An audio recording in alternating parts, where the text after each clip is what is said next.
Prenons le cas des femmes. Ils ont des entités de guerre. C'est des entités guerrières qui sont sur les femmes. Hein? Donc quand je dis Mané Sangui, j'invoque l'esprit de guerre qui gouverne ma tribu. Mongwane Sibokan, j'invoque l'esprit de sorcellerie qui gouverne les Sibokan, certains oiseaux. L'oiseau symbolise la sorcellerie.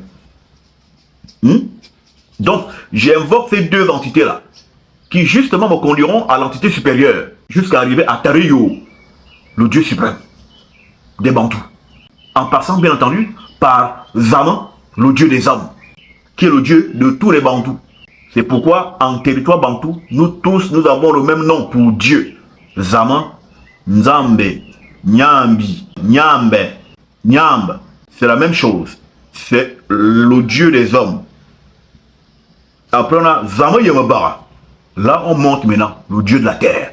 Chaque dimension de conscience a un Dieu.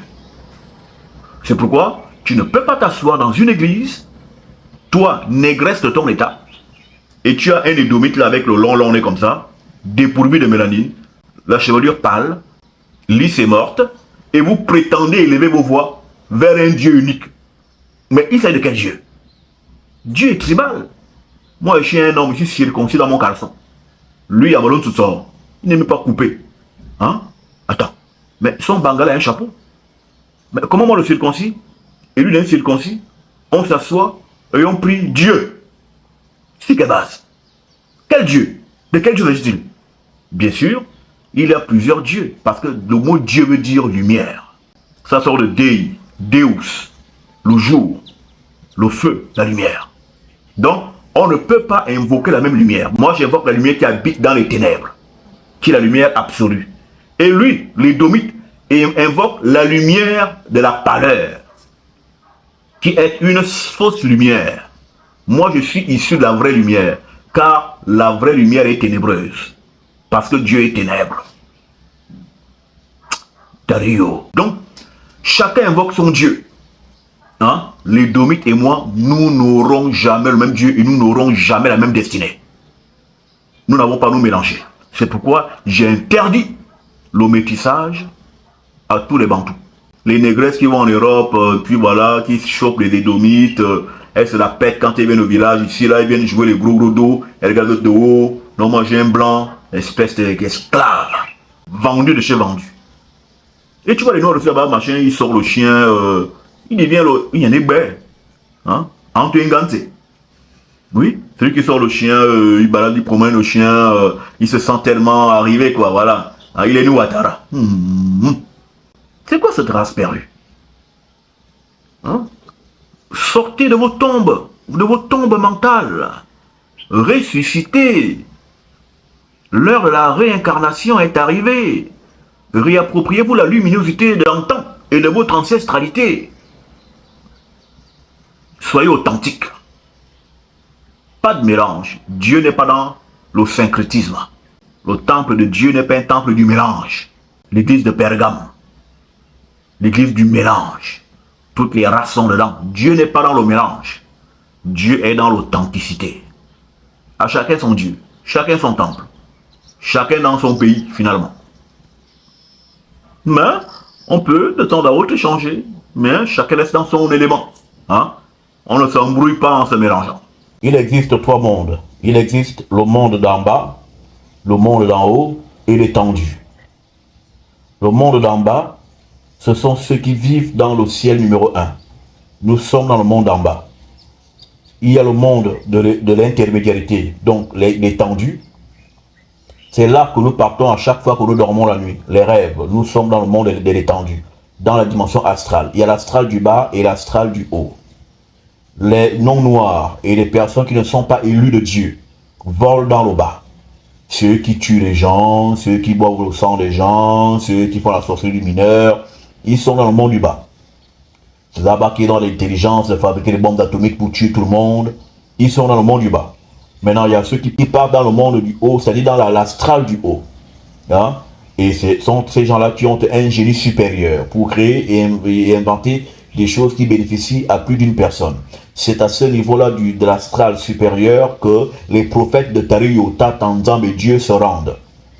Et nous avons le monde en haut qu'on appelle les eaux d'en haut. Les eaux d'en haut, ce sont les eaux qui sont au-dessus du dôme de la terre. Hein? Parce que la terre est couverte d'un dôme. Et au-dessus du dôme, il y a de l'eau. Le dôme lui-même, c'est de l'eau. C'est ce qu'on appelle l'étendue. Et au-dessous du dôme, il y a de l'eau. C'est là où nous sommes. Donc, ceux qui sont partis à la Lune là, pourquoi ne repartent-ils plus aujourd'hui alors que les technologies sont plus avancées que dans les temps passés? C'est parce qu'ils n'ont jamais été nulle part.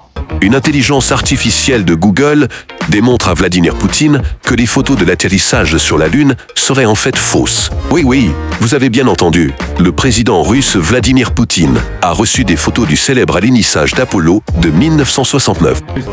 Nikolai Gerasimen, qui est spécialiste en intelligence artificielle de la Sberbank, explique à Vladimir Poutine que le réseau neuronal de Google considère presque tous les objets sur la photo américaine comme faux.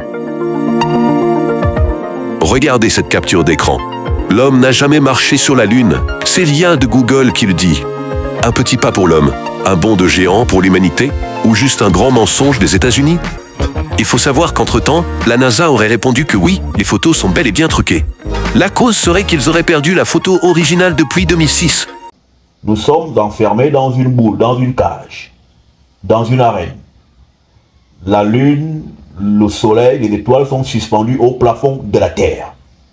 Si vrai était-il qu'ils étaient allés dans la Lune, ils devraient repartir aujourd'hui et qu'on les revoie partir. Mais aujourd'hui, ils ne repartent pas. Ils sont partis une seule fois quand la technologie n'était même pas avancée. Aujourd'hui, c'est plus avancé, mais ils ne partent plus. Pour des raisons qu'ils n'expliquent pas. Car en vérité, ils n'ont jamais été nulle part. C'est des conneries. Ça, c'est dit. Maintenant, donc, les eaux du dessus, ce sont les eaux qui sont hors du dôme. Si vous sortez du dôme, vous allez vous noyer. Et c'est au-dessus du dôme que viennent certaines entités, parce qu'il y a une porte au sommet du dôme par laquelle entrent les entités.